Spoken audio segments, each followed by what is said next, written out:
Good morning guys, it's me again, Leticia's Kitchen. For today's vlog guys ay magluluto ako ng adobong baboy. So ito yung 3 layer na baboy na binili natin.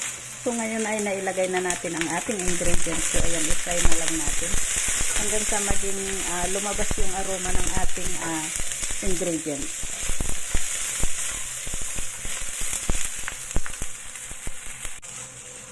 So ito na guys, ilagay na natin ang karne. Ayan. So i-fry lang natin yan hanggang sa maging brown yung kulay ng ating karne para masarap. Mas masarap, mawala yung lansa. So ito na guys yung ating karne. Ayan, nag-dry na siya. So pwede na tayong maglagay ng sauce. So ito na. Balik ta rin lang muna natin.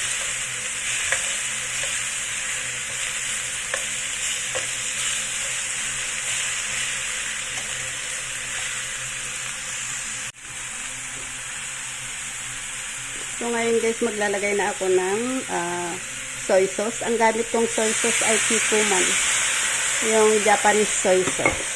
And then maglalagay din ako dyan ng asukal.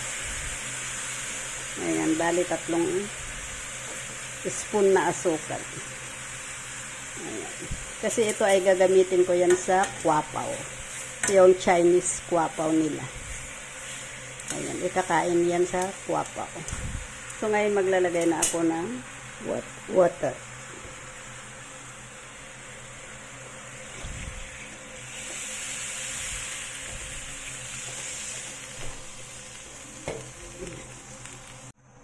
So ito na guys yung ating spices. Ang nilagay ko dyan ay mayroon tayong star anise, mountain pepper, black pepper, and then bay leaf, 5 spice.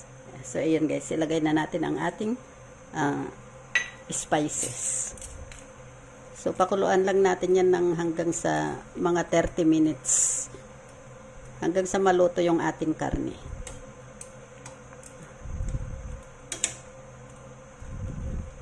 Yan, masarap ito guys. Medyo may matamis, kaunting tamis.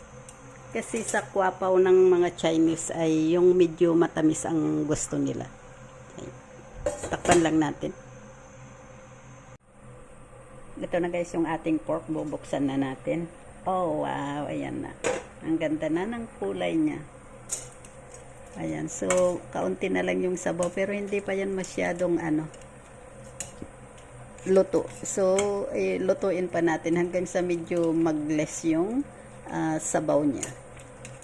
Kasi masarap yung medyo sticky ang sabaw. Ayan. So ayan na guys yung ating pork adobo. Ayan. So mga pa ito, mga 15 minutes. Lutuin pa natin ng mga 15 minutes. Ito na guys yung ating adobo. So ready to serve na yan. Ayan, luto na siya. So maglagay na tayo, mag-serve na tayo. Ayan, napakaganda ng kulay.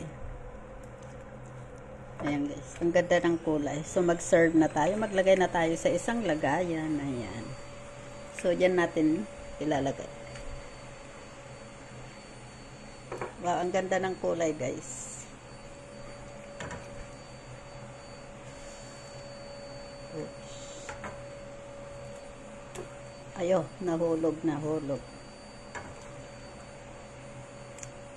Wow, ang ganda ng kulay ng ating pork adobo.